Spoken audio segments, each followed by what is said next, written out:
Igbo Igbo ekene m ụlọ Igbo ndị ọma njem ọ na-igbo m nsem ọzọ ya ma na-ege m ntị n'onye ya gaziri gị n'ụbọchị nke taata. Biko achọrọ m ka ị lere vidio mata ya masị nke na-ekwu nke na-eke ịchafụ n'isi eme vidio. Biko nene vidio anụ ome maka Evangelist Ebuka Obi. Ọ bụ ndị na-eche vidio anụ anya nachite.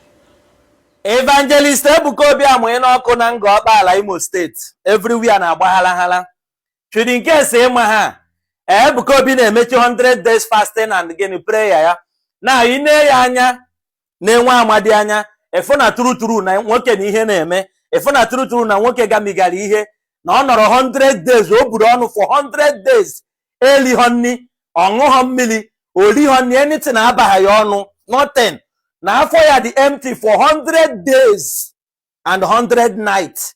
Now you can argue with your keyboard, you can argue with your comment section.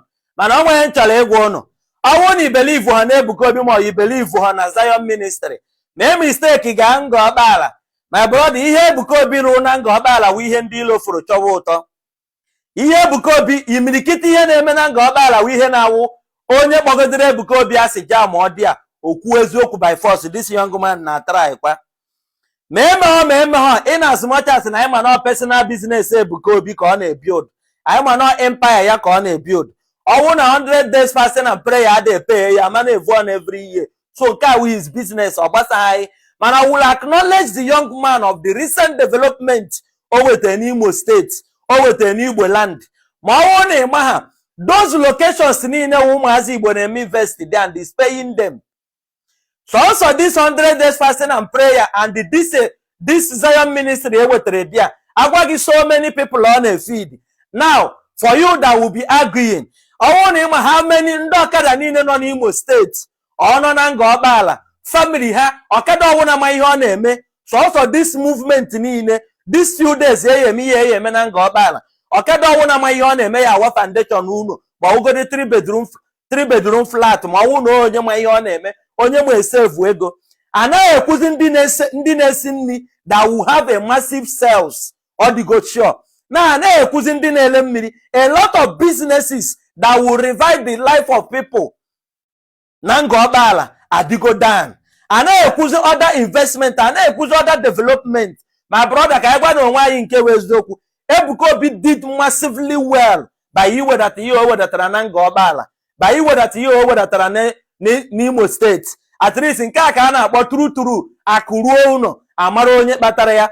Maka ndị ji abịa na-asị na Ebuka Obi na-eme 100 days na oburu ọnụ ma obu ọnụ. My brother, ị na-asị m na ngwa gị ma Ebuka Obi oburu ọnụ ma obu ọnụ, gee ntị.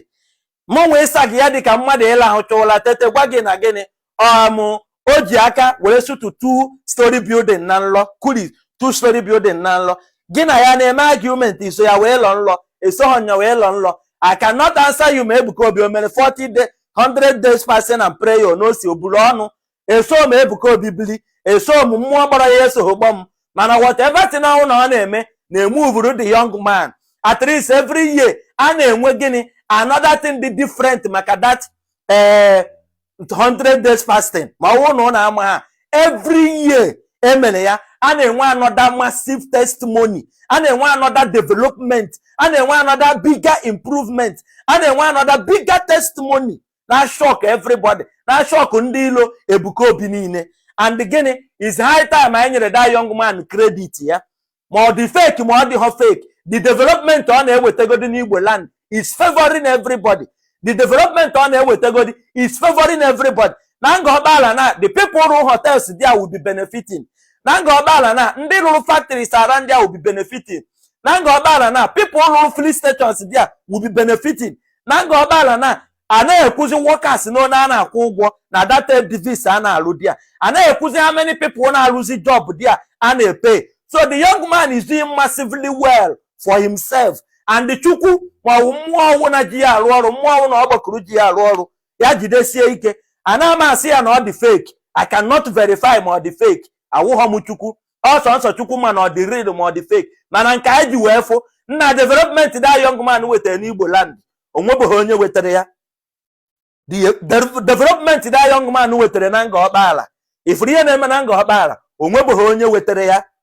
At least gịnị ka anyị megodi ya appreciate na o metere ya fọ ndị jere eje ọ na-afụzine ndị eje eje na ha amaghị ihe ọ na-afụzine ndị eje eje na ọsọ unu ji adịzi ndụ jee n'igwe geenụ ntị ofu chukwu ka a na-ekpekwere nke ọ na ibelivuru kwere na ya kwesie ya n'ike ikwere a na-eche eke okwukwe gị na yusabi nke m na-ekpe na-agara m and ọma mme m mfu nke ọma onye ọzọ na-eme ewere m bikos na ọwụ onye ụka ma ọ bụ na ọ na-eme nhara ikwu adị m ejeze ya ministri awụghị mfu ihe ọma na-eme na Zion nhara ikwu asịkwa gị na Zion wa ọkacha ibe na-akwa m emere ha advat kama sọsọ ihe ọma na-eme na Ngokpala is enough to appreciate mekwuho ihe ọma maka ya ịma na mma ata winch ma mfu winch ahụ izu ụnụ before na-achụwakwa m ekwu m under the difference of alcohol aka nnakwele ana na Rita Amanda Estate mgbakwa ọka 2.8 million naira all expenses ma survey plan aka na-elekwe na Chioma Levy Estate na Amansi Ọka na Unizik Backgate 5.5 million all expenses.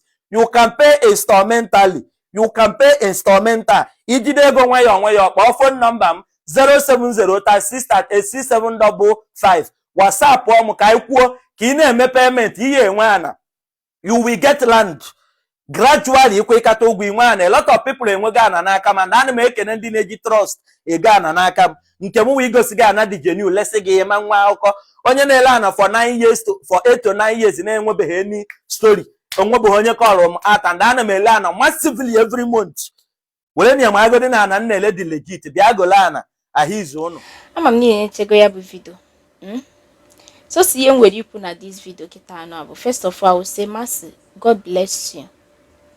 Thank you so much for always standing by the truth when it comes to anything that has to do with Zion ministry, church, and all these things. Because now, majority of our people have forgotten. They have for. Albamu ona buhali cheni he chefuo yoma madime. We need to celebrate Evangelist Ebuka Obi every day, like you said. Ama m nke ha na-adragịrị m ihe na-ewuziri ha kịta bụ na n'osoho mee 100 days fasting and prayer ma jụọ gị gụọ na-ekwu the thing kotishi mmalụ na omeghe 100 days fasting and prayer gị na Ebuka Obi ebi gị na anọ n'ụlọ ị na-aga bịa ọma gị. Why are you people always pushing lies on social media for people to believe? Now you now have to go in a drag in all faking, cow faking. Kita no abuzi no ona he se me ekpere na ye. How do you people know?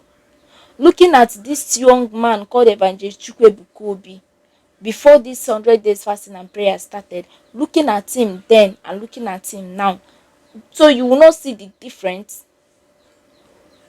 You will not. Are you not seeing the difference? Are you not seeing the difference then? Ekwu m na video m na mgbe mbụ si that na ndị be anyị ihe ọma na-asa ha afọ like I don't know how I'm going to put it. Afọ ha n'ihe ọma ga-asa kata ha afọ, and that is why some of you people are not progressing. Ị na-eme ntachi n'ụlọ ofu ebe yetu ihe n'ofu ebe, no improvement. Because none are before ihe ọma mere ma onye na-emeziwe kama ị ga-ekwu ya ijewesewe lawyer hiwe kama ị ga-adị happy. It's just like neighbor gị go something ị ga-adị happy no go something, so that blessing you tap from it. God see me will provide kwalụ m ka m gokwe emekwe ka ibe m. You cannot do that because of the spirit of envy, and the spirit of hatred you give me. Like I said before, as a Mercy, God bless you for standing for Evangelist Ebuka Obi and Zion Ministry. Biko, open the neche video, echefuna comment, share on notification, ma subscribe on our channel. Ya gazini mbundama njemoni kemesian.